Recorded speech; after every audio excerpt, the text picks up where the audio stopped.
నమస్తేనే. నమస్తే. అన్నా, జర పిల్లల్ని చదివిడు చాలా కష్టమైతుంది. ఈ జిఎస్టీ చదువుల మీద ఏమైనా తగ్గిద్దా జర చెప్పరా అదే. స్కూల్లో ఫీజుల పైన, కాలేజ్ ఫీజుల పైన జీఎస్టీ ఉంటుందని చాలా మంది అపోహ పడుతుంటారు. కానీ అది అవాస్తవం. ఎందుకంటే అది సేవారంగం కాబట్టి ప్రభుత్వం వాటిపైన జీఎస్టీ వేయదు. కేవలం విద్యార్థులు యూజ్ చేసేటువంటి equipments like pencil, chalk mark ఇటువంటి వాటిపైన మాత్రమే ట్యాక్స్ వేస్తుంది. అయితే ఇప్పుడు వాటిపైన కూడా జీరో ట్యాక్స్ వేస్తున్నారు. మరికొన్నిటిపైన ట్యాక్స్ తగ్గించారు. అవేంటో మనం ఈ వీడియోలో తెలుసుకుందాం. విద్యారంగంలోని పుస్తకాలు, రబ్బర్లు, పెన్సిళ్లు, క్రేయాన్స్ మరియు షార్ప్నర్లపైన జీరో జీఎస్టీగా కేంద్ర ప్రభుత్వం మార్చింది. మ్యాథమెటిక్ బాక్సులు, జామెట్రీ బాక్స్ మరియు కలర్ బాక్సులపైన 12% నుంచి 5% జీఎస్టీ తగ్గింది. ఇదేనండి ఈ వీడియో. అన్నా, చిన్న డౌట్ వచ్చింది. ఉమ్. ఈ ఎడ్యుకేషన్ అంటే సేవారంగం అంటివి. ఈ సేవారంగంలో లక్షలు లక్షలు ఫీజు తీసుకుంటున్నాడే. ఈ రూపాయి 2 రూపాయల పైన ట్యాక్స్ తగ్గిడు కంటే ఇంకా ఫీజు తగ్గిస్తే మా జీవితాలు బాగుపడతాయి కదనే. జర దాని గురించి చెప్పరా అదే. చాలా మంచి ప్రశ్న వేసిన మిత్రమా.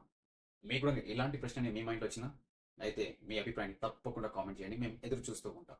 డాట్